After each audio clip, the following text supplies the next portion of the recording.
Hi, and welcome to the Stephan Livera podcast, a show about Bitcoin and Austrian economics.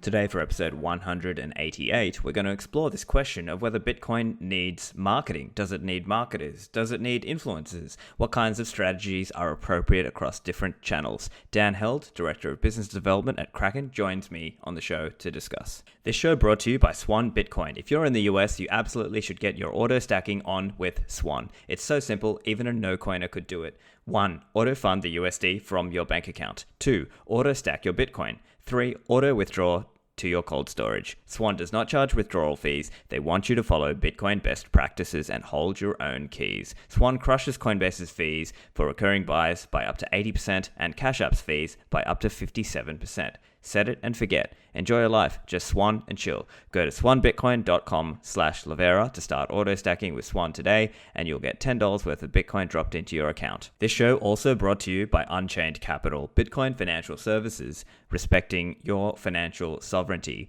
empowering you to set up multi-signature vaults and multi-signature products. You can create a 2 of 3 multi-signature vault on the Unchained Capital website with a ledger and a Trezor, and Unchained hold the third key in that scenario. You can split up your keys and keep your Bitcoins a little bit more secure in that way. You can also get a loan, put up some Bitcoin and get US dollar. Go and find out more at unchained-capital.com.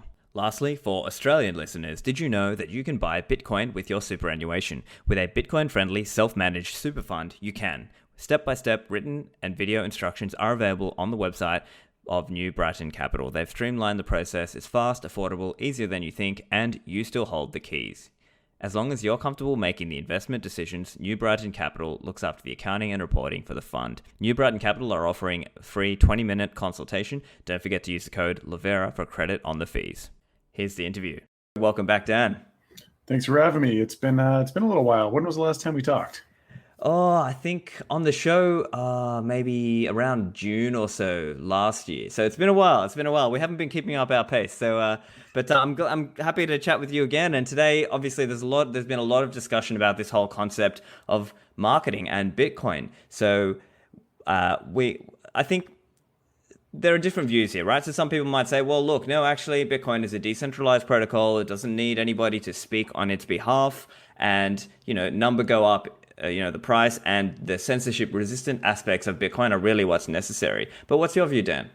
Yeah, so Bitcoin, like any product or service, requires human beings, which are animals, to understand and comprehend the value prop.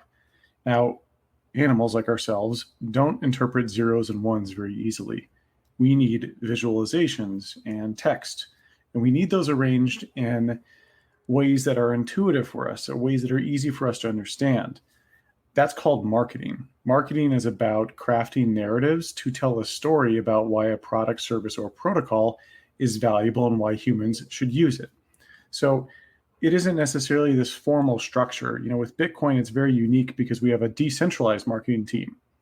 Yourself, Pomp, myself, Peter, every Bitcoiner at the dinner table talking to their parents, talking to their girlfriend, boyfriend about Bitcoin. They're all marketers too. We're all talking about Bitcoin, and we're all very excited about why it's valuable and how it solves people's problems. So Bitcoin has a decentralized marketing team. And what's really unique about that is it's probably the most capitalist free market way possible to do marketing. There is no centralized marketing org. Each one of us crafts our own narrative and in turn tries to propagate it. If our narrative is one that people like, it resonates. And when it resonates, people share it. And when they share it, our audience grows larger. And that's how Bitcoin's marketing machine works, is we each A/B test different marketing materials in order to convert and bring in new Bitcoiners. And so I think it's a pretty phenomenal, beautiful process. As I've seen Bitcoin's narrative since I got in 2012, technically I got in 2011, but I didn't really get in until 2012. As I've seen Bitcoin's professionalization over the years get better and better, I think it's a good thing. And I think today we're going to dig into a little bit of what people's sentiment is around marketing.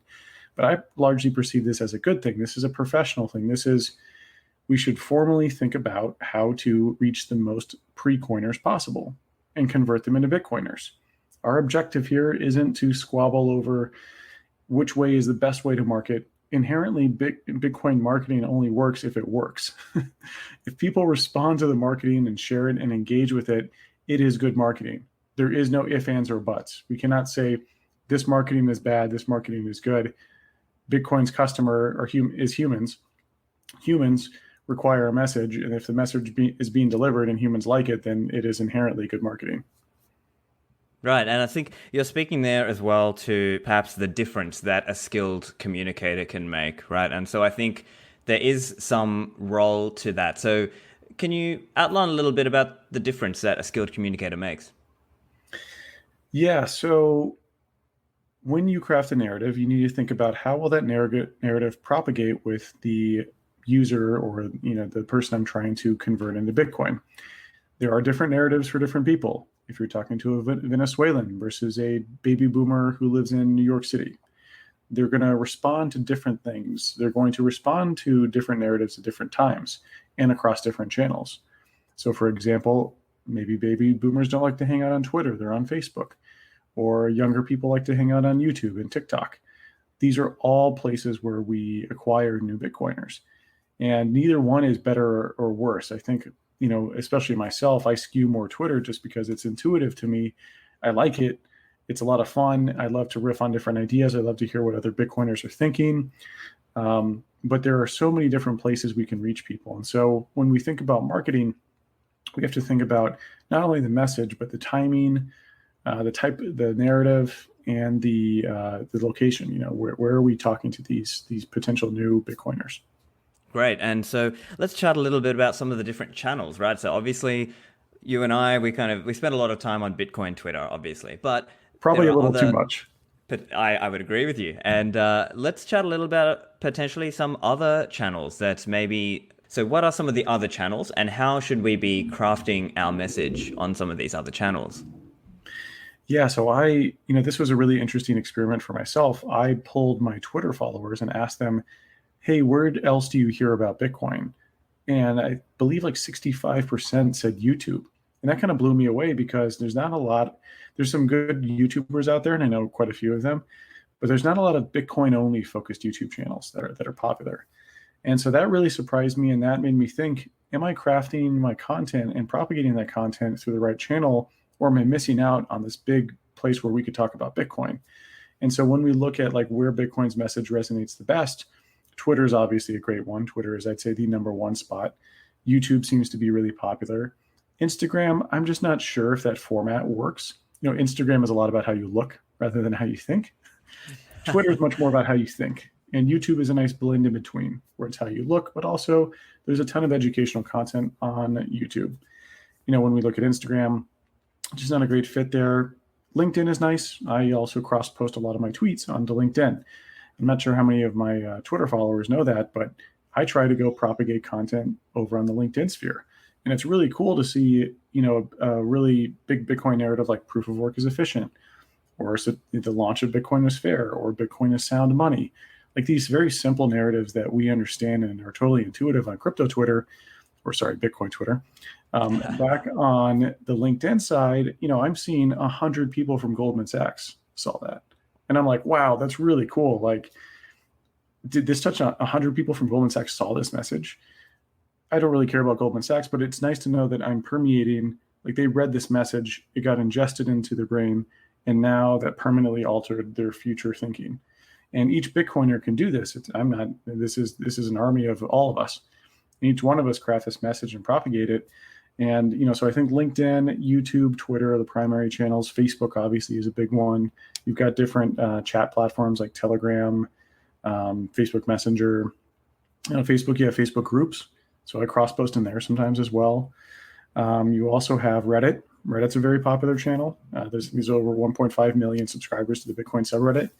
And so we really need to think holistically about how do we reaffirm people's understanding of Bitcoin who are already into it, and then how do we acquire new coiners and bring them through? It's never a complete process. I'm still learning after 8 years of being in it. There's people on a gradient scale of less knowledgeable and more knowledgeable, and our objective, and we each play a different role. This is more like a relay race. No one has to run the whole marathon themselves. We can relay, we can pass on the baton where, I think you're better at like digging into like the core ethos of Bitcoin. Whereas maybe someone like Pomp is a little bit lighter. He doesn't really touch on a lot of the things we'd like him to, but he plays an important role. He's taking someone who's never heard about Bitcoin and he's defending Bitcoin on CNBC, which some of us may feel like, oh, he didn't defend it perfectly, but I think he's done a phenomenal job. He's done a great job at defending Bitcoin. He's done a great job at positioning it in that mainstream consciousness, because I think a lot of us forget that the outside world looks at us like we're kind of freaks. I mean, I think we're pretty normal, but the rest of the world thinks, we're a bunch of kind of weirdos. And we need to make sure that, we can put on different faces. So maybe someone has tattoos and I'm a little bit more clean cut. It doesn't really matter. All that matters is that we each try to propagate Bitcoin's narrative and we try to tell the story of why it's valuable. And that's really my mission. And that's what I think all of our missions are. Yeah, I think you made a lot of great points there, Dan. Thank you for that. And I find we perhaps have to get a little better at targeting our message for the right audience. So sometimes we might be having some really niche kind of discussion on, Bitcoin Twitter or even in chat groups and so on. But then when we're speaking out to the rest of the world, when we're talking to our more normie friends on Facebook or LinkedIn, we need to tailor our message. So what are some ways that we can tailor our message for that audience? Yeah, that's a great question. So I like to think about it like you've got a deck of cards and you play a different card for a different hand that you get. So let's say you run into a baby boomer. Well, they're going to respond to different sort of discussions and different ways that you pitch Bitcoin than a millennial or a Zoomer. Millennial or Zoomer, you're like, look, Bitcoin was the first money made for the internet. It's not controlled by anyone. These, sort of like freedom narratives. This is an opt-in money. It's consensual money. That would be a unique way to position it. That's kind of fun. With the baby boomers, they're old. They like gold. Call it gold 2.0. And I'm not prescribing this. I'm just saying, see what fits, see what resonates. If it doesn't resonate, then it doesn't work. If it resonates, then people like it and it makes sense to them. So we're each A/B testing and experimenting across these different segments of potential Bitcoiners. But yeah, you've got a wide variety of different ways to pitch it. I've been to so many dinners by now. I've been on stage, I've been on podcasts, I've tweeted, I'm posting on LinkedIn. I've interacted with so many different types of people that there's not a one size fits all narrative. There's there's like a core narrative that has little branches, and those little branches are ones that you can use to melt it and make sure that it resonates perfectly with the target audience. Yeah, right. And I think, as you said, it's really about sort of tailoring it for who you're speaking with. I mean, even in the chat, we've got a few people talking about TikTok and so on. And again, it's a different style. It's a different style of presentation as opposed to You don't want to Twitter. see me try to do a TikTok, but I admire the people that do. I mean, you don't want to see me dance. It's bad. Of course. So look, another question and maybe these are the concerns that are coming from the more, let's call it the hardcore Bitcoin Twitter group. They might have a concern. They might say, does Bitcoin need influencers? They might say, they might be more about keeping the message more peer-to-peer and anti-influencer. And they might resent this notion that anybody speaks for Bitcoin, if you get me. So what would you say to those people? Well, I'd say that their marketing pitch is that they're the anti-marketing team. That's how they position themselves, is they don't like marketing, but them talking about it publicly makes it marketing. So them even prescribing themselves as anti-marketing is a marketing pitch. It's sort of like, have you ever seen the T-shirts that say the anti-social social club? Yeah. It's the same sort of thing. It's everyone wants to hear and understand something, and if you're like, well, I don't believe in marketing, well, that's inherently marketing. When it comes to who's propagating Bitcoin and sort of their ethical standards, I understand where Bitcoiners are coming from. I've been around for 8 years in the space. I've seen a lot of scammers come through. So I know a lot of people append their name to Bitcoin, they ride on it, and then they jump off when it's convenient. So I get that. I understand the PTSD that comes along with going through civil wars, going through constant attacks by other people about Bitcoin. So I get it. I understand. I'm there alongside with you. Similarly, we should look at these new people that come in critically. If they come in and talk about Bitcoin, it's like, okay, cool.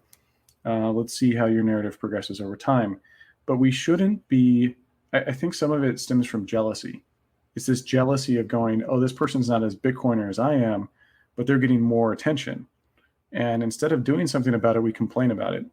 And that's where I felt the need to write out my tweet storm on Bitcoin's marketing, because I felt like there was a lot of miscommunication about what marketing is, about what roles we each play, because we each are a marketer.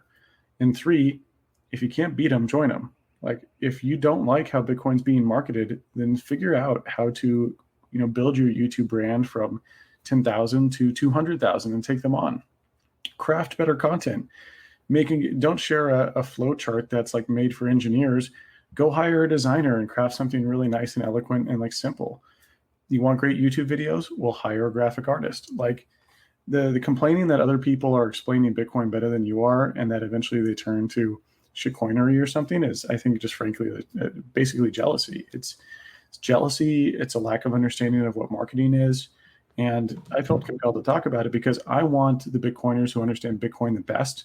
I would prefer that they are full funnel. That the first time they hear about Stephan or something, right? But then he's really great at crafting really in the weeds content. And I think Stephan is one of those few that is somewhat full funnel, where he has great, narratives for someone just getting into Bitcoin. And that's why so many of us recommend his book. His book is a great A to Z sort of point, right? And so it's more of me wanting to compel Bitcoiners to be the best they can be. And don't just look at marketing tactics and call those sleazy or scammy. For example, I think we're all familiar with LinkedIn. Well, LinkedIn beat every other professional platform out there, partially due to a growth hack. LinkedIn spammed all of your contact lists with emails to join LinkedIn. Is that ethical? Maybe. Does it matter? Did they win? Yes. The United States government and fiat money. Is fiat money bullshit? Yes. But they've propagated that narrative through universities, the mainstream financial system, and literally every corner of the earth. And that's what we're fighting against. And it's basically all marketing fluff. It's marketing fluff to instill confidence in dollars, even though there's nothing backing them. There's no, and we don't have any trust in our central banks and their monetary policy. All that's backing that is faith. That faith is backed by marketing. So, I mean, you want to talk about marketing working for a long time, like people go, oh, well, eventually unethical marketing doesn't work. Well, LinkedIn is still around, and they occupy an entire building in San Francisco. And last time I checked, the U.S. government the fiat system in the U.S. depends on when you choose 6102 or another era, but it's been running for a hell of a long time. So does it matter if they use ethical marketing or not? Not really. Same with Airbnb. Airbnb posted their postings on Craigslist, which is against Craigslist terms of service. Is that unethical? I don't know. Does Craigslist suck? Craigslist fucking sucks. It's the worst piece of shit website I've ever been to. Now, when it comes to Airbnb, is it nice, elegant, simple, easy to use? Yeah, it's phenomenal. Does Craigslist deserve to have this walled garden? I don't think so. And inevitably, whenever each new up-and-coming company or protocol tries to take over the old one's going to fight back, and they're going to use every trick in the book to win. So, is a tactic by Bitcoiners to, let's say we talk about fractional reserve banking. Most people don't understand that they even have a problem with their banking system. So is it wrong to be like, hey, your money's not in your bank account? That's truthful. 94% or 95% of their money's not in their bank account. And technically, now that the Fed Reserve ratio is 0, could technically be 0, right? But is that the state of the banking system today? Are they actually going to fail today? Probably not today. At some point in the future, we think that it will, or it will just lead to hyperinflation. Maybe banks don't fail. The U.S. government has essentially backstopped everyone. But you have to be as gritty as possible to win. There is no such thing as ethical marketing. There's such thing as marketing that wins. And Silicon Valley companies are testament to that. Governments are testament to that. Read the history books. They're not written by the losers who were ethical. They were written by the people who won. I'm not saying do something that's extremely egregious, but, simple things like, do you have to have a double opt-in to your email versus just sending them an email if they sign up? I don't know. Do you follow, unfollow? Some people complain that, people grew their Twitter presence by following and unfollowing. And I'm like, well, did it work? They're like, yeah. And so what's there to complain about? So you're telling me that you have a problem with someone tapping on someone else's shoulder and being like, hey, I'm following you, and they follow them back. And then how do you determine that between inorganic and organic? What if someone truly follows 50 people a day and unfollows 50 people a day? How would you know? Yeah, right. So I guess maybe one thing with that though is it might be seen inauthentic or kind of cringe, right? Like if you're using a bot, for example, now that not going to name names, but there are people who have been out there who have used this kind of, well, seemingly used this kind of practice where they were basically following thousands of accounts on Twitter and then later unfollowing them to try and quickly build a following. And this is technically against Twitter terms of service, but as you mentioned, that there were other companies, big tech companies who basically got big from kind of breaking the rules a little bit. But I think it comes down to there's this feeling of, oh, that's slimy, that's cringy, that's a bit dodgy. I don't want to do that. I want to do this in I want to promote and I want to talk about Bitcoin in an ethical way. What would you say to that? Well, so by the way, most people think of Bitcoin, even in a self-prescribed ethical way to present Bitcoin is still perceived pretty slimy. Most people perceive Bitcoin as money used by money launderers and drug dealers. So I don't know what you're going to do to be able to polish that up using ethical methods, right? So Bitcoin already has a pretty poor reputation. I'm not sure how you can make it much worse. Obviously, I don't believe that. I believe that Bitcoin is one of our best tools for freedom of humankind. I think this is an amazing thing that Satoshi gave us and that we all built. And I think honestly, I think it's one of our best chances at us enabling freedom. So do I think we should position that in the best way possible? Absolutely. And that's where when people say, oh, that's a slimy technique or not, it doesn't matter. All that matters is that it worked.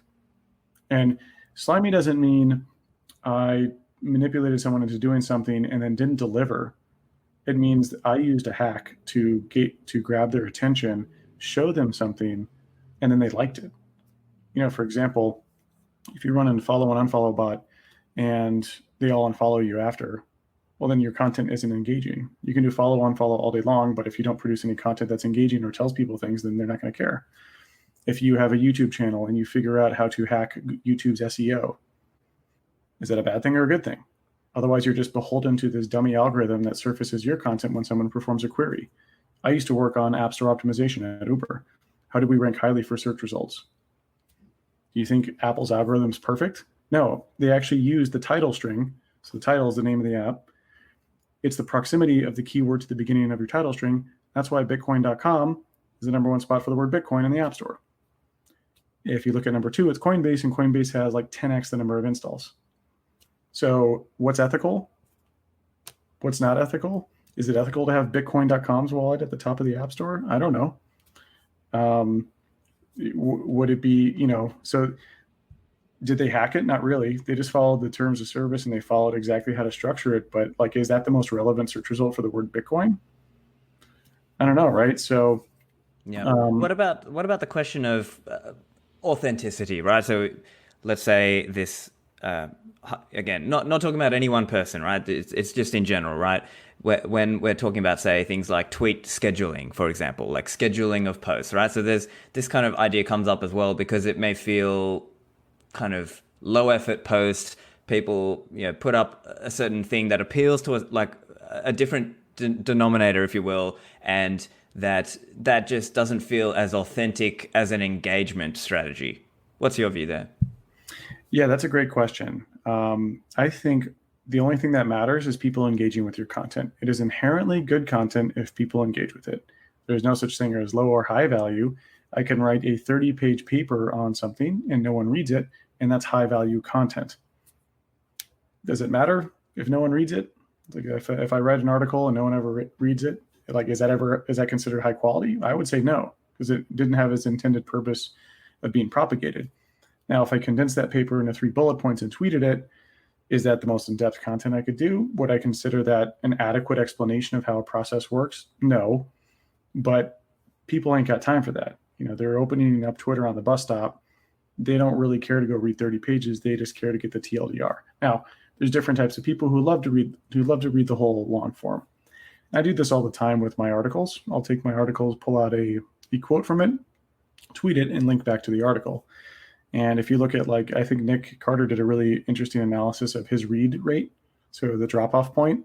And I think he found after 7 minutes for all of his articles, that was basically engagement drops off after that. So, what is good content in terms of like how long it should be and how it's propagated? And when you look at scheduling, this is a tool to increase your max engagement.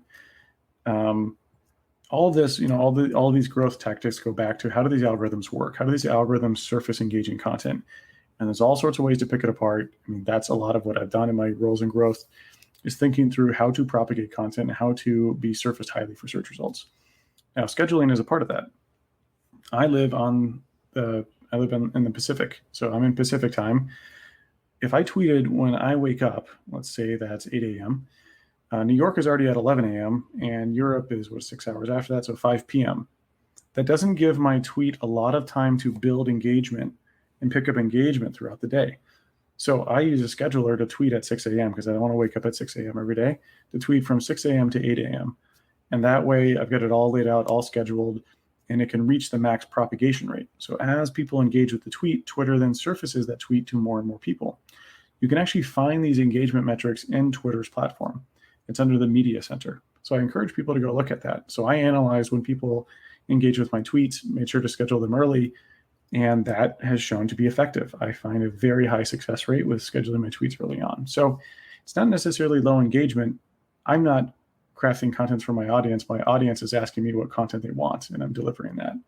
And that's what every great person who understands content marketing does, is you don't deliver what you want, you deliver what they want. Yeah.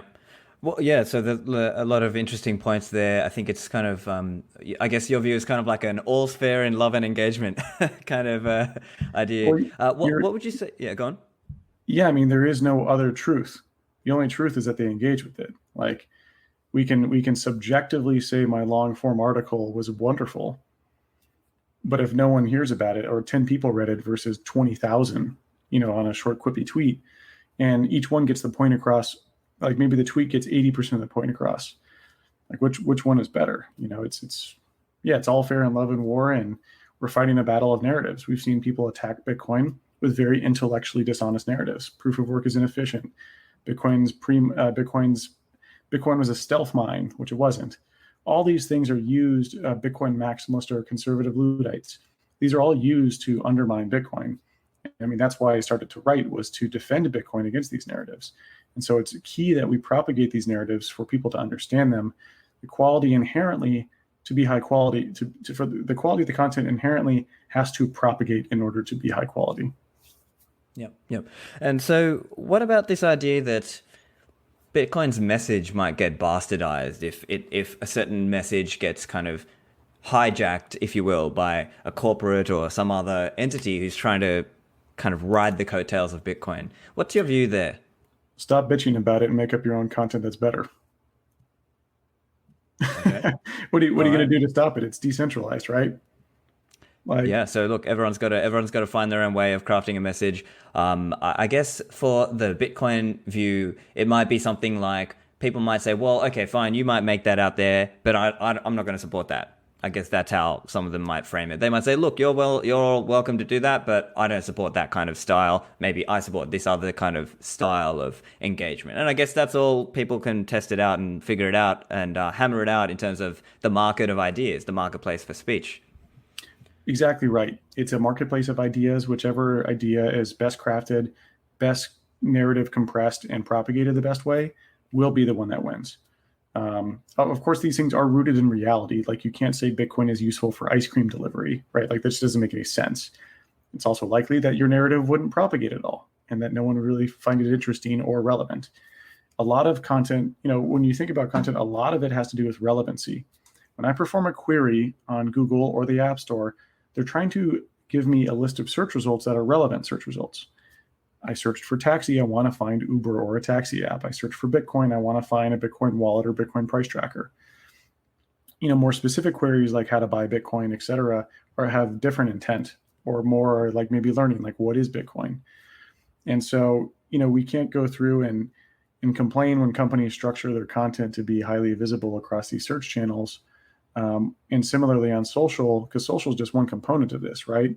And you also have a whole paid advertising side to this as well, where people can insert their message about Bitcoin. And Cash App, I've seen their ads pop up on Reddit, Twitter, and they're doing, an interesting. So it's always interesting to see how these companies position themselves, right? Like, are they like buy Bitcoin, or do they go, hey, we'll bid on ads that are what is Bitcoin and try to work an angle through content wise? Inevitably, you've got individuals like yourself and others and myself, and we each craft our narrative for Bitcoin, but we also are competing with companies, and we're all competing to share the same message. And so, we can hope that a company doesn't come by and tell the message of Bitcoin, well, that's an evil company, but it's sort of mutually exclusive, right? Like, you can't be a company that tells Bitcoin well, because Bitcoin, you don't have to trust anyone else. You can buy Bitcoin and withdraw it and hold it in your own private key management. So I don't really understand how a company could be evil in that regard if it's convincing people to buy Bitcoin and those people move their Bitcoin off of the exchange or brokerage or something. So inherently, if they're good at marketing Bitcoin, that increases Bitcoin's adoption. And not all of the people who are into that company's marketing will necessarily converge and become a customer of that company. They could become a customer of another company. And there are network effects that build here. As the price rises, people become more aware of it, and this increases adoption across the board. Mm-hmm. Yeah. And so let's talk a little bit about that funnel idea, right? So I think a few people got triggered a little bit by this idea that a funnel even exists, right? And I think perhaps there is something there around, we may not necessarily agree with everything that someone popular has said about Bitcoin, but nevertheless, they have put that idea or incepted that idea into the minds of many more people. And then they can sort of progress down the layers and find other more technically precise content. The proverbial rabbit hole. The funnel is the rabbit hole. Yeah. So I guess effectively it's just a recognition that some people have a bigger audience than others, or some are more effective than others at communicating about Bitcoin. I think one important point, and we were chatting about this on Twitter earlier, was essentially that it's difficult to be at the top of that funnel unless you already have a big audience. Otherwise, it's kind of difficult if you don't have a big audience and you're trying to make material and content for beginner Bitcoiners. It's just not very sustainable. What's your view there? You turn in terms of like profitability, or what were you asking exactly? Like viable. How viable is it for you to make that work? I think in my mind, it just comes down to, well, probably related to the point you were making before. You can write the best book, or do the best podcast episode or YouTube video, but if people don't watch it, what are you going to do about it? Yeah, I mean, at the top of the funnel, you have to keep your message really tight and concise. People forget, like, okay, we all know Bitcoin. Bitcoin, as John Oliver puts it, is everything. Feels like everything you don't understand about money with everything you don't understand about computers. That's how people feel about Bitcoin. That's the normie on the street. What their brain goes through when you say the word Bitcoin, they think like numbers and like a network and like confusing. That's like their immediate response. It isn't like, oh, holy grail, sound money, the clouds part open. Like, they don't think that. We do. And so we need to get them to that moment, that aha moment of going, okay, I understand why Bitcoin is valuable. And when it comes to pitching Bitcoin, you can't start with Bitcoin. You have to start with a more primitive version of that, which is, you have a problem with your money. People don't know that they have a problem with their money. So we're going around and selling Bitcoin, and we're like, hey guys, you should get Bitcoin. And they're like, it's sound money. And they're like, I don't know what sound money is, and Bitcoin sounds confusing. So we need to start at the most primitive version of the idea, which is, you don't trust your government and you should buy Bitcoin. Bitcoin solves that problem of not having to trust anyone. These are the analogies that you have to make at the top of the funnel. And that's actually pretty difficult to do. Like, you are making them challenge their core assumptions over what is money, what is their government, central banks, banking system. I mean, you're asking them to basically turn their life over and like completely rebuild their mental model of how the world works. So that's pretty difficult to do. And, I think the people at the top have a tough job. The people at the bottom don't have an easy job either, though. Is you're talking about really technical topics. How do you talk about proof of work? How do you talk about security models? How do you talk about UTXOs and coin joins? These are all important topics. I don't think anything is less or more important. I don't think top or bottom of the funnel is less or more important. I just saw something in the Bitcoin space that annoyed me, which was that the bottom of the funnel kept making fun of the top of the funnel, like it was some sort of slimy thing to do. And I'm like, we're all part of the same team here. Those guys are going to hand off the baton which are the users coming through the top, and they're going to hand them off to us at the bottom. And I just didn't feel like it made any sense to, basically people were being pretty harsh to individuals for being good marketers. And I felt like this has gone past the point of being silly. It's being damaging to Bitcoin. No one person speaks for Bitcoin. That's why we each have an individual voice. If someone has a really strong voice, that's fine. I mean, Andreas Antonopoulos has a strong voice. Pomp has a strong voice. You have a strong voice.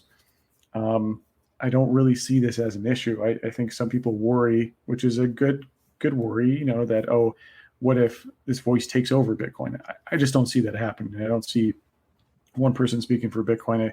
I don't see one person speaking for an entire industry. I think there's always a multitude of voices for any industry, whether that be flying cars, Uber and Lyft. There was tons of ride-sharing companies, especially when you look globally. Food delivery companies, like no one speaks for the entire food delivery industry, but there's a lot of strong voices in it. And simply because there will never be one person to speak for the entire industry, because when I go into YouTube and I look at educational channels, there's ones I like that Dan Held likes, but you might like a different style of learning. We're never going to find every human on earth that's going to agree with one marketing pitch. So inevitably they'll be fragmented. There's not going to be just one marketer that controls the whole marketing pitch. It's going to be fragmented. And that's what's so cool about social media, is that each one of us can craft narratives about different topics: lifting weights, eating food, being in Bitcoin, personal finance, etc.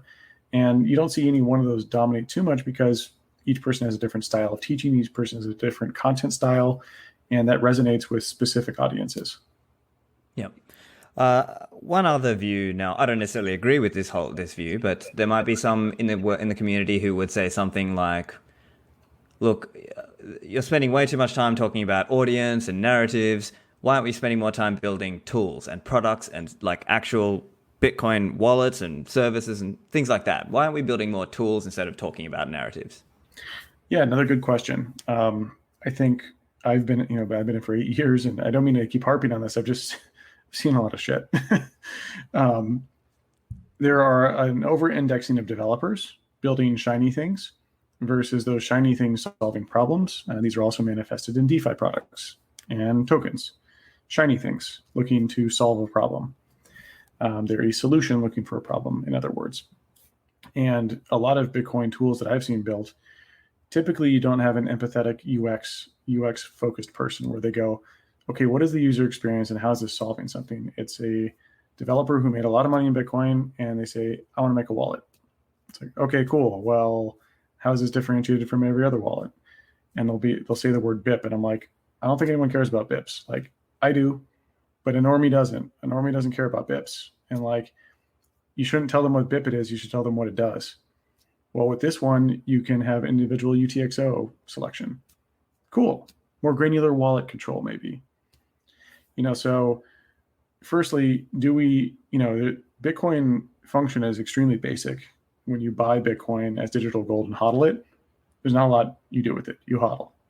And there's better interfaces for hardware wallets, backups, exchanges, etc. But there's not like this infinite surface area of like, oh, this is a new app store. There's going to be 10 million apps.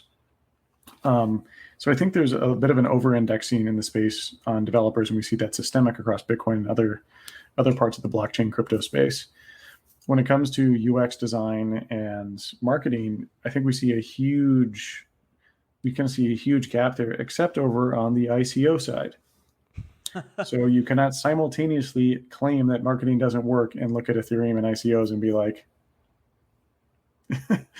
it worked. XRP.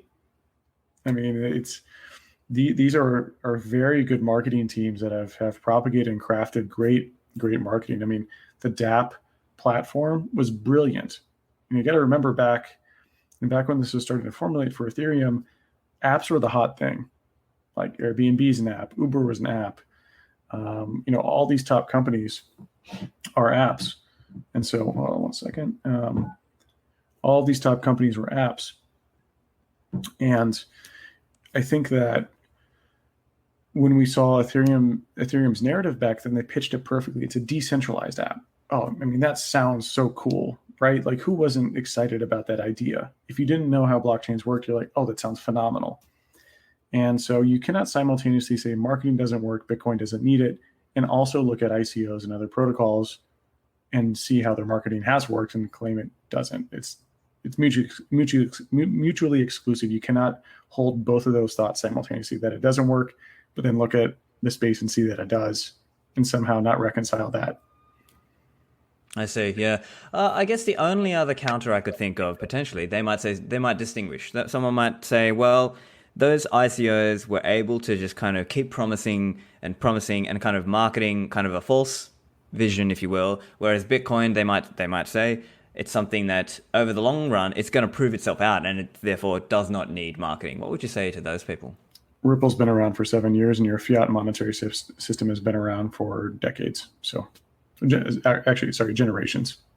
Yeah, yeah. I think that's a fair point. I think it's one of those things where, look, there certainly are some downsides, and I guess there are some more kind of cringy tactics, and maybe that's a subjective perception. But again, everyone has to kind of hammer that out in the marketplace for ideas, and we can, I guess, be a little more effective in how we communicate about Bitcoin. And I think that's something we can all strive for. I'm always striving for that too. So look, Dan, I've really enjoyed chatting with you. Do you have any closing thoughts to leave for the listeners in terms of why should they care about trying to craft their own little marketing message? Yeah, so I think we're the best chance at Bitcoin. Bitcoin is the best chance we have at freedom. Do people care about their privacy? Nah, they don't run a VPN app on their phone. Do you have one running right now? Probably not. Yeah. I don't either. I forgot to. I've got it on my phone, but do I do it every time? Not really. We've seen people's privacy, the NSA and the FBI increasingly creep in on privacy rights across the world. We don't see people standing up for other rights. But the one last thing they're going to stand up for, the one thing that all humans will care about, and I know that they will, is their money. They will care about their money. And so I think that we can instill the idea of libertarian ideology of freedom by starting with money, and that's Bitcoin. Bitcoin, if they start to believe in it, they start to question the nature of the reality. They start to question why things are the way they are. And that, from that inception of Bitcoin, them believing in that bleeds over into everything else. Then they start to challenge, well, why don't I have more privacy, etc. Making sure Bitcoin succeeds is my life's mission. I've been in the space for 8 years. I've seen these ebb and flow of narratives, and I've seen Bitcoin almost die multiple times, but it hasn't, and that's incredible. And I want to ensure that as it starts to challenge bigger and bigger challengers, that Bitcoin's size of the market and resiliency of the network is large enough, and the faith of the hodlers in Bitcoin is strong enough. The peaks of these markets are set by speculators, but the floors are set by hodlers. If they didn't understand Bitcoin, then the price would go to zero, because they wouldn't have the faith and trust and belief in it. And so I want to create a hyper-resilient Bitcoiner hodler base that really understands Bitcoin. And I want to make sure that base is as big as possible, and that we make Bitcoin succeed as soon as possible. I don't want to wait till I'm 50 years old to see Bitcoin succeed. I'd rather it happen sooner than later. I think it's very much succeeded so far, but we have big challenges coming up ahead of us, and we need as many people on our side as possible. And marketing is the way that it's going to get there. Excellent. Well, thank you very much, Dan. How can listeners find you online? Well, as we mentioned before, I'm across a couple different social media channels, danheld.com/blog for long form content. You've got Dan Held on Twitter. On LinkedIn, it's also dheld. And just starting my YouTube channel, but that's also Dan Held as well. So basically anywhere you Google Dan Held, trying to propagate Bitcoin's narrative. I actually even have a podcast on Spotify and iTunes. I don't post to it very often, but I have started to read my articles and post that, because some people like to listen. They don't like to read. So each one of these is an attempt to propagate the narrative of Bitcoin. And if anyone wants any tips, like I'll respond publicly on Twitter in terms of some of my tactics. I don't mind sharing what I'm doing. If a lot of Bitcoiners have DM'd me, and we've gone back and forth, and I've learned things from them and them from me. So anyways, that's where you can find me. Thanks for listening, and thanks for having me. Excellent. Well, thanks for joining me, Dan. And listeners, you can find my stuff online at stephanlivera.com. If you enjoyed this show, make sure you retweet and share it out. I think that's basically it for this one. So thanks, everyone. We'll see you guys in the Citadels.